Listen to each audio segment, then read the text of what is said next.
Thank you very much for agreeing to participate in the Store Oral History Project, Brian. So if you could just state your full name for me for the interview purposes, and then let me know where you were born, where you grew up, and where you went to school.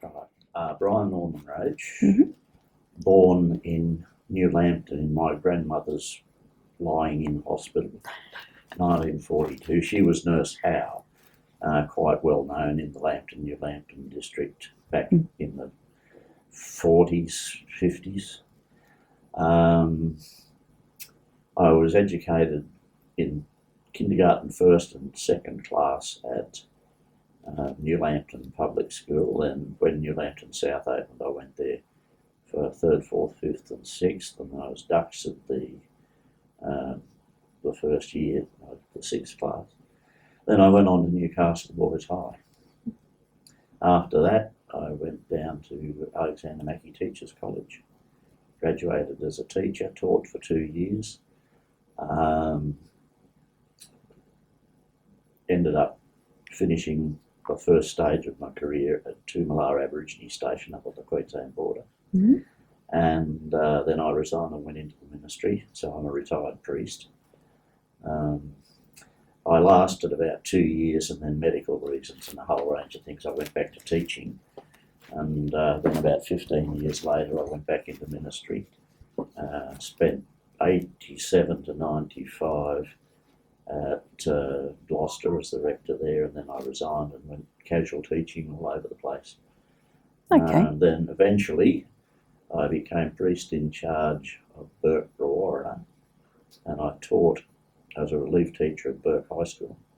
And that way the parish could afford me. All right, so just moving on to your association with the store. Oh, it goes back to very early years. Every Thursday, my mother and grandmother went to the store. They caught the 10 o'clock bus and were in the store by about 10:30. The first stop after that was the Alaura coffee restaurant, where they would have tea and a Bex, and then they'd go off and do all the things they wanted to do, like bread and milk tokens, put their orders in for their groceries and home. Then they'd have lunch, and then after that they'd go for a window shop up Hunter Street. Then they would come back, have another cup of tea and a Bex, and then catch the 4:30 bus and arrive in New Lambton at about 5 o'clock. And perfect, and they did that every Thursday? Every Thursday without fail. So what were they purchasing at the store? Just about everything. I don't think, but I can ever recall they spent any money outside of the store. And the reason was the divvy. Yeah, of course. Did you ever accompany them on any of these excursions? I think I probably did when I was small, but I think in the long run they decided they were better off without kids. Yeah. So as you got older, did you become a customer and a member of the store and that as well too? Absolutely. Yeah. Yep. And so did you do your grocery shopping or your clothes shopping? What kind of shopping did you? We did a lot of shopping. One of the reasons was that when Robin and I were first married, we moved into Charlestown, and our next door neighbour to the north was an employee at the store, so he used to keep us up to date on the bargains and all that sort of thing. And we bought our TV, our air conditioning unit, all that, and clothing, that sort of thing. Is there any particular memories, your best memory or worst memories? What kind of memories of your time shopping at the store? I don't know that I've got any bad memories. It was mostly good. The staff, I believe, were quite amenable to good service. We could pretty much get what we wanted, and like you said, if they didn't have it, they'd get it in. And we appreciated the divvy as well. Yep. Do you want to give me a little bit of background about the divvy in that?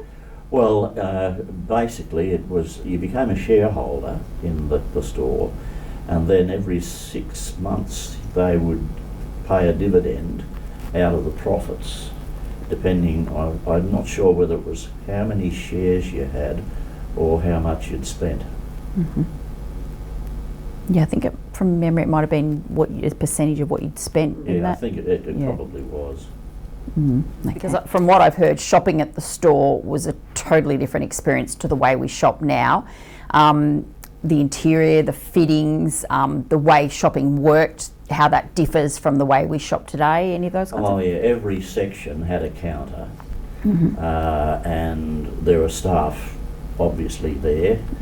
Lots of staff, I would think, by comparison with today's mode of doing things. I can remember the monetary thing where they pulled the thing and it shot up. Oh, the vacuum tube. To someone up in a room somewhere, or maybe they put it in a tube. I'm not sure whether it was the tube at the store and the thing of Yeah, I think. Wins or David Jones. I think I've heard where they would put the money in a tube and it would shoot up the vacuum tube, and then the person at the other end would put the change in it and shoot it back down, and then they handed you change. So what do you remember of the interior and the furnishings and that kind of thing at the store? It was very 1920s, 30s, particularly the Alaura Room. If I remember, it had subdued lighting rather than overhead lighting. The very nice tablecloths, well set out in that term. The staff, I think, wore frilly aprons, a little bit like something out of one of those period costume type shows. And I believe they also had wedding receptions and things there as well too. Yes, Did you ever? Yep. yes. Yep. I think that was in the Alaura Room as well. And over the period of time that you mentioned that the I guess the architecture was very 1920s, 1930s. Did that all remain the same? Did it change much? I don't think the Alaura Room changed. Others, I'm not that sure, because toward the end, we didn't shop there a lot. We were married in 1974, and I think from there on in, we might have shopped there for a couple of years, but after that, Charlestown began to develop, and so we stayed local. Yeah. And did you visit any of the other co-op stores in the region? I know there was one, I believe, at Swansea, Belmont, Stockton, and a few. We did at one stage stop in at Curry, but that, as I can recall, is about the only one. Okay. And was there anything particular that you recall from your trips to the Curry store, or? Well, only on I think it was the one occasion I looked at it and thought, boy, this is 1900s. In your opinion, what do you think was the best thing about visiting the store? The convenience of having pretty much everything in one spot. Yep. Now you mentioned to me that you used to ride on the bakery cart. Oh, yes. Give me a little bit of background about that. Yeah, well, I grew up in St James Road and in New Lambton, and the baker's cart used to come round from Bridges Road, heading up St James Road, and the minute we saw it come round the corner, we would bolt it down. I mean, it wasn't all that far, but we would run down and get them to the cart and ride it up to the top of the street, Royal Street and St James Road. Is it Royal Street? Yeah, Royal Street and St James Road. And then we'd get off and go back down, and the same sort of thing happened with the ice vendor. And one thing I do remember of my parents buying at the store was a thing called a rota fridge. Okay. It was a circular fridge, and everything was put on a circular thing, and you pulled it to get what was at the back if you wanted it. I think, if I remember correctly, we were the first family in the street to have a fridge, because I remember the neighbours coming down to have a look at it. It would have been a bit of a novelty. Oh yeah. But one thing I do remember is that the delivery day it went in on the Thursday. I think Monday was the delivery day, and the guy would come and put it in the house on the kitchen table. So what do you feel that the store meant to the community? I think it was a very, very significant asset, in that so many people were members, shopped there, got the divvy, and I can remember when it closed, there was quite an outcry of people who were extremely disappointed.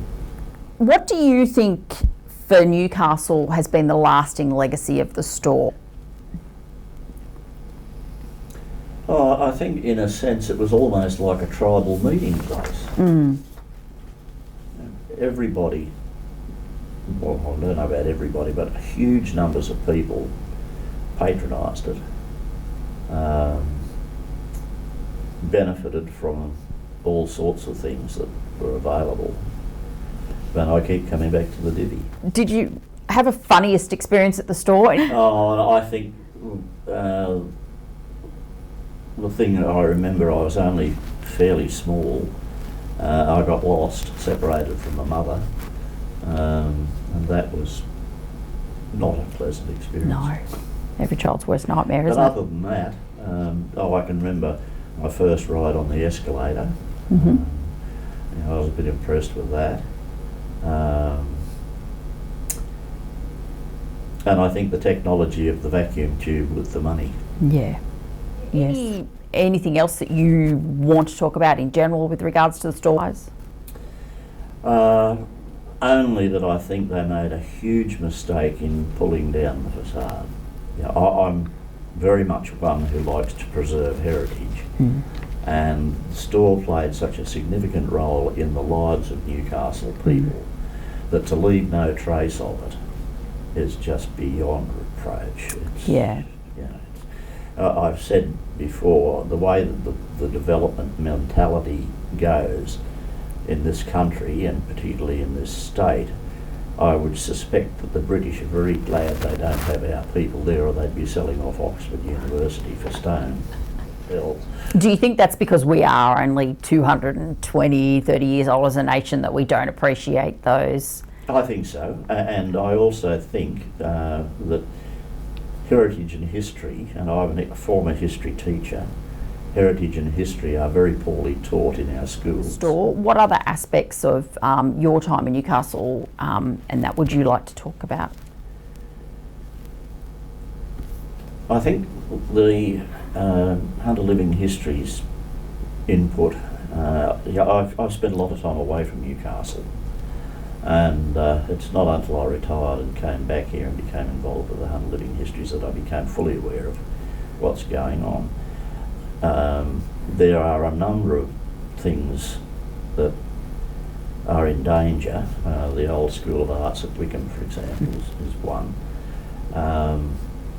And we don't have the little plaques on the footpath or on the buildings to tell us what was there at one time.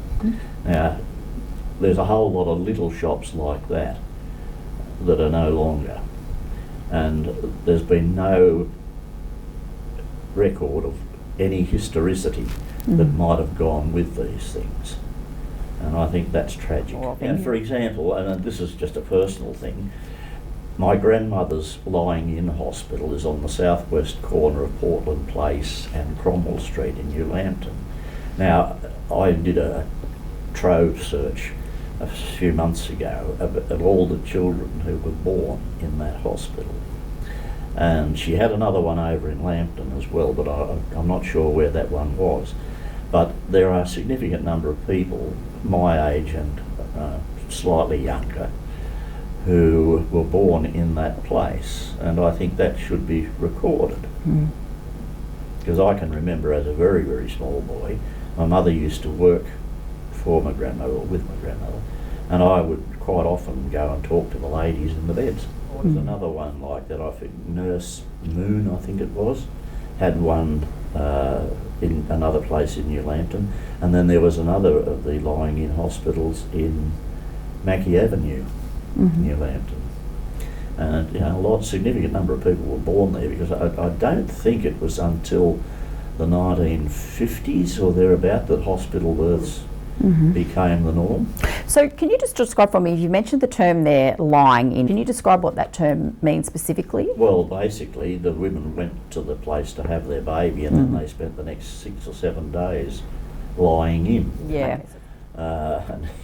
These days you have your baby and you're gone the next day. My wife is a retired midwife, and she used to tell me some of the stories that they'd have with people there arriving in the hospital, have their baby, and the next thing you sort of went off your shift and came back and where are they? Yeah. Well, thank you very much for your time today, Brian.